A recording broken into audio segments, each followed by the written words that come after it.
Once again सारे बच्चे को वेलकम। बच्चे लोग, आज हम लोग इस वीडियो में थर्ड स्टेंजा का एक्सप्लेनेशन समझेंगे और पोम हमारा वही है द रोड नॉट टेकन। तो चलिए शुरू करते हैं।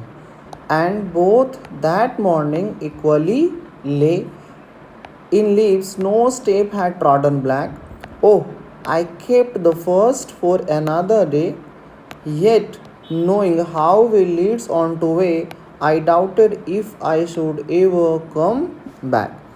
Now I am going to tell you the explanation of these lines one by one. So the first line is that and both that morning equally lay, कि भाई उस दिन जो था वह उस दिन जो था जो सारे पत्ते थे वो एक ही जैसे थे। मतलब जो दोनों रास्ते थे, पत्ते नहीं, वो जो दोनों रास्ते थे वो एक ही जैसे थे, उन दोनों में कोई भी अंतर नहीं था।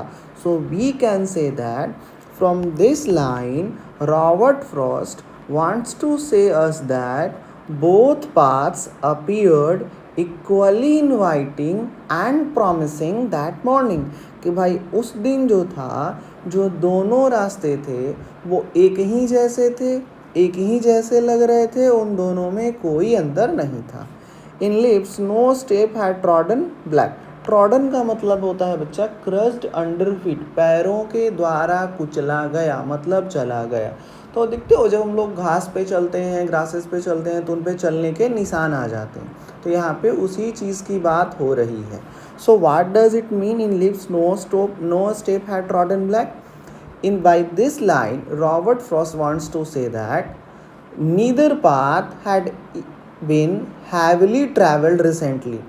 ओके कि भाई कोई भी जो उसमें पत्ते थे उसमें हाल फिलहाल चलने के कोई भी निशान नहीं था। How can we say that? Because it has no trodden black, it means that it has not be crushed under the feet, or we can say that as it is indicated by the lack of footprints in the fallen leaves, कि जो पत्ते गिरे हुए थे उनमें चलने के निशान नहीं थे। Oh, I kept the first for another day. अब यहाँ पे थोड़ा ध्यान से समझिएगा। Whenever the word oh is written here, it means that poet regrets, poet को पछतावा हो रहा है, रॉबर्ट फ्रॉस्ट को पछतावा हो रहा है। So we can say that Robert Frost regrets that he can not travel both paths and expresses a desire to keep the first path for an another time. ये even now he knows this is unlikely. देखो कह रहा है yet knowing how way leads on to way, इसको हम लोग अगले देखेंगे। Oh I kept for the first for another day, वह जानते हुए भी कि वह एक बहुत ही असंभव सा सोच रहे हैं कि भाई वो वापस से आते और कभी उस रास्ते को दोबारा लेते। देखो kept the first for another day, उन्होंने सोचा कि भाई उस पहले रास्ते को मैं किसी और दिन आके चलूँगा, उस पहले करियर ऑप्शन को मैं बाद में चूज़ कर लूँगा। बात समझ में आ रहा है कि नहीं आ रहा? तो कह रहे कि उनको इस बात का पछतावा हो रहा है कि उन्होंने उस दिन ऐसा क्यों सोचा था कि भाई मैं जो पहला ऑप्शन है, जो पहला रास्ता है, जो पहला करियर ऑप्शन था, जो पहला जो डिसीजन लेने वाले थे, मैंने उसे क्यों किसी और दिन के लिए टाल दिया, क्यों छोड़ दिया, यह जानते हुए भी कि यह एक अनलाइक डिसीजन है, मतलब कि यह एक असंभव सा कार्य है। Yet knowing how way leads on to वे, इसका मतलब ये हुआ कि that here he reflects on the nature of choices and how one decision often leads to another, making it unlikely that he will ever return to this crossroads. इसका मतलब ये हुआ कि यह जानते हुए, इन हिंदी इसका मतलब यह हुआ कि यह बहुत अच्छे से जानते थे कि जो भी हम लोग डिसीजन लेते हैं, जो भी हम लोग निर्णय लेंगे, उसकी प्रकृति है, उसका स्वभाव है कि अगर हम लोगों ने किसी एक निर्णय को लिया है तो वह हमें उसी रास्ते पर लेकर के जाएगा। यह संभव ही नहीं है कि हम वापस लौट करके दूसरे रास्ते पर आएंगे। यह बात उनको उस दिन पता था, बट फिर भी उन्होंने पहले रास्ते को छोड़ करके दूसरे रास्ते को चूज़ किया और पहले रास्ते को छोड़ने के कारण उन्हें पछतावा भी हो रहा है। लास्ट लाइन है, आई doubted if I should ever come back. इसका मतलब ये हुआ कि अब वह कह रहे हैं कि भाई उनको अपने आप पे संदेह है। He doubts that he will ever have the opportunity to come back and take the first path.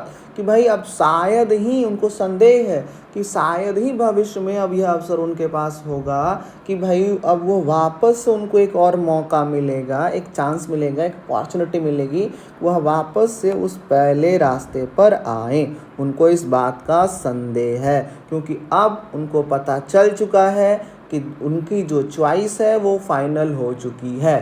Because he realises that his choice is final, so it is very very unlike that he should come an another day for the first path, कि वह पहले रास्ते के लिए अब किसी और दिन आएंगे।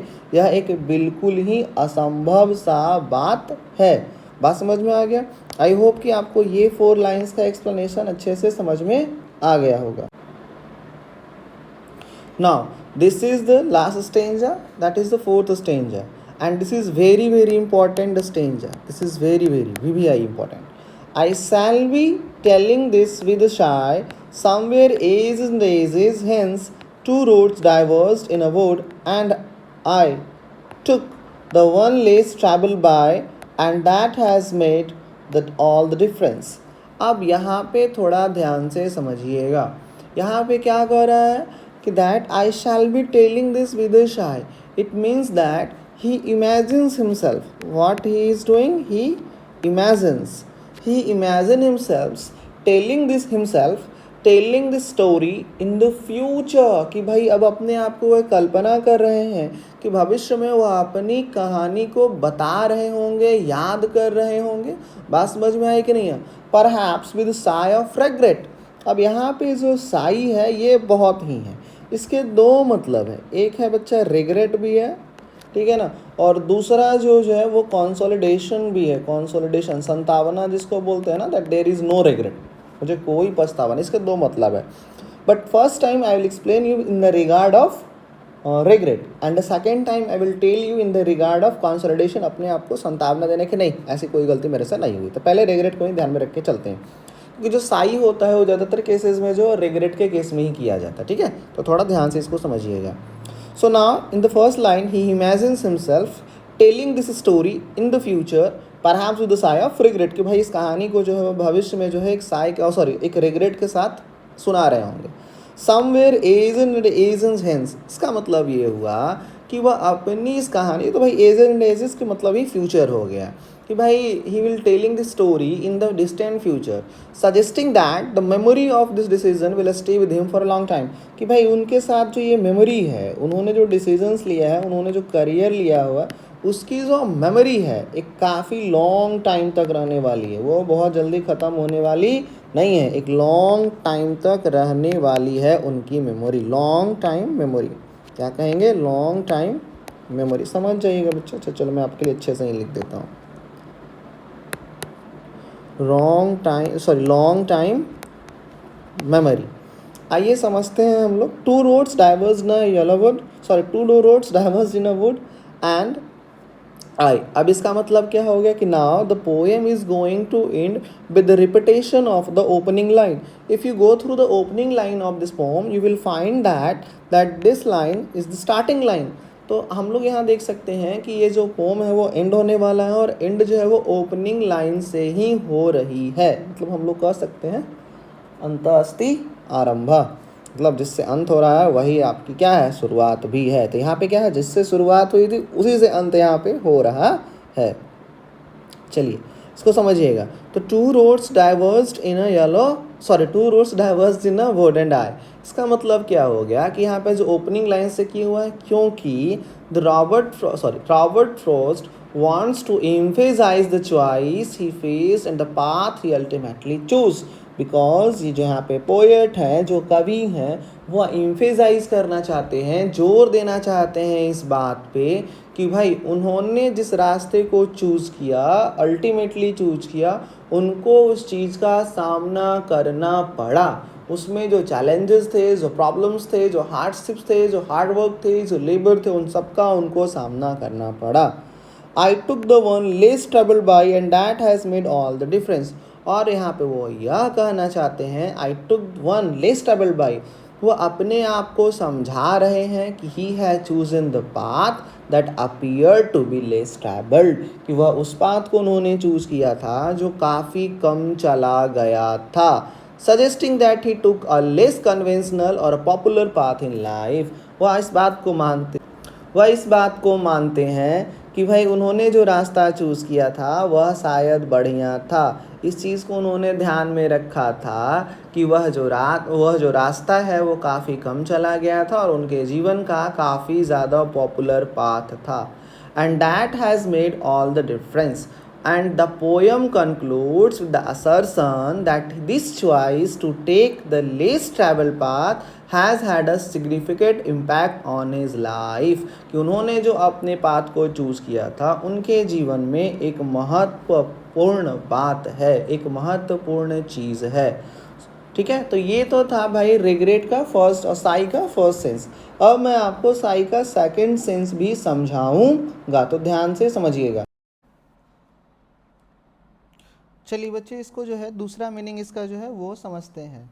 देखिए बच्चे, यहाँ पे जो साई है इसका एक मतलब जो है वो रिलीफ भी हो सकता है, रिलीफ साई भी हो सकता है। समझ में आया कि नहीं? कौन जाने भाई, रिलीफ का साई भी तो हो सकता है, because the decision was taken by Robert Frost और decision by taken by someone else. तो अगर इस सेंस में कि अगर उनका जो ये साई है रिलीफ वाला सेंस हुआ, then what does it mean, how it would be a sigh of relief? It is very clear. If it is a sigh of relief, it means that the person is very glad because he has very confident about his decision or her decision। कि अगर यह relief जो है वह साई का क्या बोलते हैं उसको, अगर ये साई जो है वो रिलीफ का अगर हुआ तो इसका मतलब ये होगा कि भाई जो व्यक्ति है वो क्या है, अपने डिसीजन पे क्या है, कॉन्फिडेंट है। ही हैज़ नो और she has no regret of it. उसको अपने लिए गए डिसीजंस पे काफ़ी ज़्यादा जो है वो क्या है, खुशी है। उसे अपने डिसीजंस पे कोई भी पछतावा नहीं है। बात समझ में आया कि नहीं आया? अब क्यों नहीं है? बिकॉज सी थिंक्स दैट और he thinks that he it was a very right decision, क्योंकि भाई उसका जो डिसीजन है वो क्या है, काफ़ी ज़्यादा अच्छा डिसीजन रहा होगा। And that has made all the difference, और वही उसके जीवन में परिवर्तन लाया होगा। क्योंकि डिसीजंस दोनों हो सकते हैं, सही भी हो सकते हैं, गलत भी हो सकते हैं, और व्यक्ति उसको और रॉबर्ट फ्रॉस्ट इस बात को जस्टिफाई भी करते हैं, because the first road was travelled by the many people and the second road was less travelled. So it means that in the future he might be consolidating himself that he has taken the right path, कि भाई वो अपने आप को संतावना दे रहे होंगे कि भाई वो जो है वो सही रास्ता उन्होंने चूज़ किया था। तो यहाँ पे जो है वो साई का दो मतलब निकलता है इस स्टेंजा में, दो चीज़ें हैं, रेगरेट भी है और कह सकते हो रिलीफ भी है, रेगरेट भी और रिलीफ भी है। And it depends on us that how would we explain it, कि कैसे हम चीज़ों को लेते हैं। तो आई होप कि ये समझ में आ गया होगा। And the last we concluded what is the message of this poem. So the message of this poem is very clear that this is a mortal life, कि भाई ये एक मरणशील जीवन है, and life is a continuous journey, और हमारे जीवन एक निरंतर चलने वाली यात्रा है, and which is full of divergence now and then। और देखोगे तो आज से बहुत साल पहले भी इसमें बहुत ज़्यादा डाइवर्जेंस था। डाइवर्जेंस का मतलब होता है बहुत सारी चीज़ों का होना, बहुत सारे डाइवर्ट मतलब होता है बटा हुआ ना। तो जो मतलब डिसीजंस को लेके चलते हैं कि जहाँ पे हम लोगों को बहुत सारे डिसीजंस लेने पड़ते हैं, वो पहले भी लेने पड़ते थे, अब भी लेने पड़ते हैं, और जीवन को आगे बढ़ाने के लिए हमें आगे भी निर्णय लेने पड़ते रहेंगे।